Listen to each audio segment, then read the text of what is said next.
नमस्कार दोस्तों, आज की वीडियो में हम बात करेंगे एसएससी जीडी कांस्टेबल के मेडिकल से जुड़े कुछ ऐसे सवालों के ऊपर जिनके जवाब जानना आपको बहुत ज़रूरी है। क्योंकि अगर आप इन सवालों के जवाब नहीं जानते हैं या आपको मिसगाइड किया जाता है तो इसकी कीमत आपको आपकी नौकरी छोड़कर, इसकी नौकरी गंवाकर चुकानी पड़ेगी। सो ऐसे ही कुछ सवालों के साथ आज की वीडियो को स्टार्ट करते हैं। तो सबसे पहले तो हम बात करेंगे डोमिसाइल के ऊपर। डोमिसाइल को लेकर बहुत सारे सवाल हैं, बहुत सारे मिथ्स हैं आपके। जब मैंने एक वीडियो बनाई थी डोमिसाइल के ऊपर, उसके बाद बहुत सारे सवाल आपको देखने को मिले कि सर मेरे में कुछ करेक्शंस हैं, सर मेरे में कुछ एरर हो गया, मेरे जिले में एरर हो गया, सर मेरे साइन किसके चाहिए। और इसी के साथ ही कुछ बच्चों ने आपको यह भी गाइड किया कि यूट्यूबर्स जो होते हैं यही आपको डराते हैं, बाकी जो आपकी कोई गलती है तो आपको कोई दिक्कत नहीं होगा, आपको बाहर नहीं किया जाएगा। जबकि मैंने आपको बताया था डोमिसाइल के अंदर अगर आपकी गलती होती है तो आपको मेडिकल नहीं दिया जाएगा। अब बहुत सारे बच्चों को तो ये बात समझ में आ गई, लेकिन बहुत सारे बच्चों को ये बात समझ में नहीं आई। सो यहां पर आपको करना क्या है, जिनको भी बात समझ में नहीं आई उनके लिए बता रहा हूं।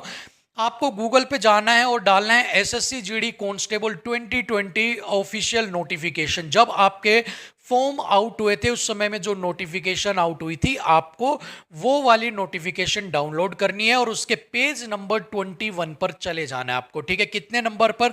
21 नंबर पेज पर। साइड स्क्रीन के ऊपर हालांकि मैंने लगा भी दिया है, लेकिन फिर भी आप अपनी तसल्ली के लिए पेज नंबर 21 पर चले जाना। वहां पर लिखा हुआ है कैंडिडेट्स को अपने फॉर्म फिल करते वक्त बहुत ही सावधानी बरतने की जरूरत है अपने स्टेट और अपने डिस्ट्रिक्ट को डालते वक्त, क्योंकि एक बार अगर फॉर्म फिल हो जाता है उसके बाद आप उसमें करेक्शन नहीं कर पाएंगे। आगे लिखता है अगर at the time of the detailed medical examination और डीवी के अंदर अगर आपके एप्लीकेशन फॉर्म में जो आपने फिल किया था और जो डोमिसाइल आप प्रेजेंट कर रहे हैं, अगर वो आपस में मैच नहीं पाए जाते हैं वेरिफिकेशन के द्वारा, तो वहां पर आपको आगे अलाउड नहीं किया जाएगा। और स्पष्ट लिखा है and not to be allowed to participate in the detailed medical examination. उनको डिटेल्ड मेडिकल एग्जामिनेशन में पार्टिसिपेट नहीं करने दिया जाएगा। ठीक है, ये मैं मेरे घर से नहीं बोल रहा हूं ये बातें, ठीक है, कि भाई मुझे अपने मन से बोलनी है कि आपको मेडिकल नहीं दिया जाएगा। ठीक है, आप जाना SSC GD constable 2020 official notification डालना, पीडीएफ ओपन हो जाएगी और उसके बाद आप यहां पर पेज नंबर 21 पर आप चेक कर लेना। ठीक है, आप सारी चीजें समझ जाएंगे। ठीक है, ये तो था आपका डोमिसाइल को लेकर कि अगर कोई गलती है तो आपको बाहर कर दिया जाएगा एज पर नोटिफिकेशन। अब करें ना करें वो हमारे नहीं पता, वो सरकार का काम है, लेकिन जो नोटिफिकेशन में लिखा हुआ है वो एज इट इज मैंने आपको कॉपी पेस्ट करके सुना दिया। ठीक है, अब बात करते हैं कि कुछ बच्चे पूछ रहे थे साइन किसके होने चाहिए। तो देखिए, जो कंपिटेंट अथॉरिटी होता है आपके, ठीक है, कंपिटेंट अथॉरिटी कौन होगा कि मान लो कि मैं एक किसी ऑफिस में क्लर्क का काम करता हूं, ठीक है, और मेरे से आप सर्टिफिकेट बनवाने आते हो डोमिसाइल का, तो मैं साइन नहीं कर सकता उसके ऊपर। ठीक है, सो जो कंपिटेंट अथॉरिटी होती है वही आपके उसके ऊपर साइन करके देती है।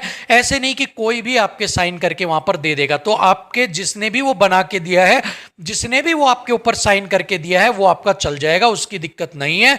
बस दिक्कत ये है कि आपका स्टेट, आपका डिस्ट्रिक्ट, आपका उसमें नाम गाम पता जो है वो जो आपने फॉर्म फिल किया था उसके साथ मैच करना चाहिए, ताकि आपको दिक्कत ना आए। हो सकता है कि वहां पर आपको दिक्कत ना आए, लेकिन अपनी तरफ से आप तैयारी करके जाओ, क्या पता कौन ऑफिसर कैसा बैठा हो और आपको उसी के बेस पर ही मेडिकल ना देने दिया जाए। ठीक है, सो अपनी तैयारी कर लो। अब आता है जिनकी में कोई दिक्कत है, कोई गड़बड़ है, वो क्या करें।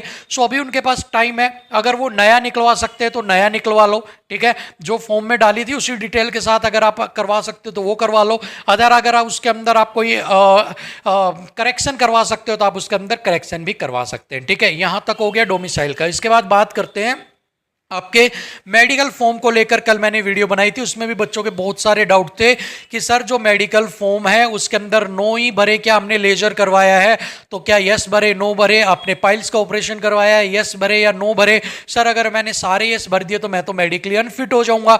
तो देखिए, मान लो आपने लेजर करवाया और आपने वहां पर कर दिया नो, ठीक है, लेकिन जब आपकी आंखों की जांच की जाएगी तो भी पता लग जाएगा कि आपकी आंखों में आपने ऑपरेशन करवा रखा है। आपके पाइल्स की जांच होगी तो आप में से बहुत सारे बच्चे कह रहे थे सर मार्क्स है, तो आपके वहां पर भी पता लग जाएगा कि आपने पाइल्स का ऑपरेशन करवाया है। ठीक है, आपके कोई बीमारी है वो आपके मेडिकल में छुप नहीं सकती, क्योंकि वहां पे उनका काम ही यही है।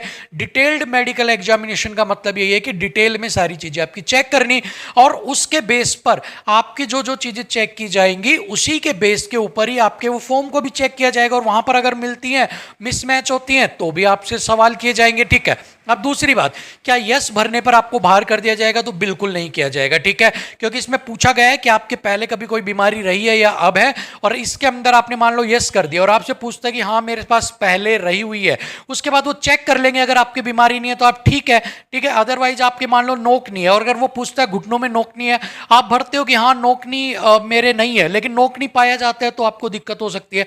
कुछ चीजें आप छुपा सकते हो, जैसे कि मेरे कमर में दर्द रहता है आप वो छुपा सकते हो, मेरे पैरों में दर्द होता है आप वो छुपा सकते हो, कुछ तरह की मेरे को चक्कर आते हैं, जी मितलाना, गस खा के गिर जाना, इस तरह की चीजें आप छुपा सकते हो, नो कर सकते हो। ठीक है, लेकिन कुछ ऐसी चीजें जो आपको लगता है कि हाँ मेडिकल में मेरे को धर लिया जाएगा, ऐसी चीजें में आप नो मत करना। स्मार्टनेस वहीं दिखाना जो चीजें आपकी आप पकड़ में नहीं आ सकते। मान लो चक्कर आना है आपको, अब चक्कर जरूरी थोड़ी ना चक्कर आएगा ही आएगा आपको उस वक्त, तो आप वहां पे नो कर सकते हैं।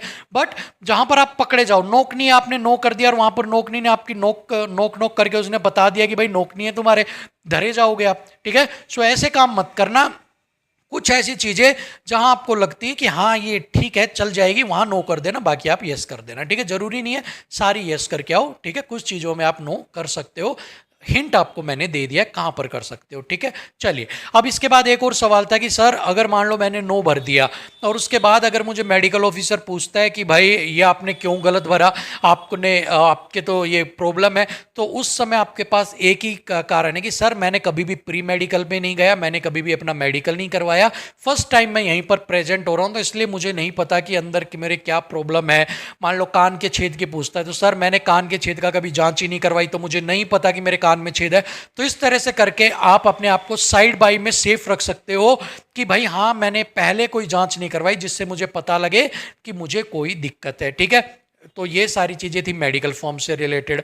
अब अगर बात करते हैं डीएनएस की, बहुत सारे बच्चे डीएनएस की भी पूछ रहे थे, तो डीएनएस के अंदर आपके अगर माइल्ड है, हल्का है, तो आपका चल जाएगा। आपके डीएनएस है लेकिन अगर आपको सांस लेने में कोई रुकावट नहीं है तो भी चल जाएगा। अगर आपने सर्जरी करवाई है और 30 दिन सर्जरी को हो गए, 1 महीना हो गया है, और उसके बाद अब आपको सांस लेने में, एयर को पास इन और आउट होने में कोई दिक्कत नहीं है, तो आपको डीएनएस में पॉइंट नहीं दिया जाएगा। ठीक है, सो ये था आपका डीएनएस के लिए, ये भी जो मेडिकल की ऑफिशियल गाइडलाइंस है उनके अंदर लिखा हुआ है आपका। ठीक है, सो ये 3 सवाल थे जिनके ऊपर आपको जानना जरूरी था। 3 सवालों के जवाब आपको मिल गए होंगे।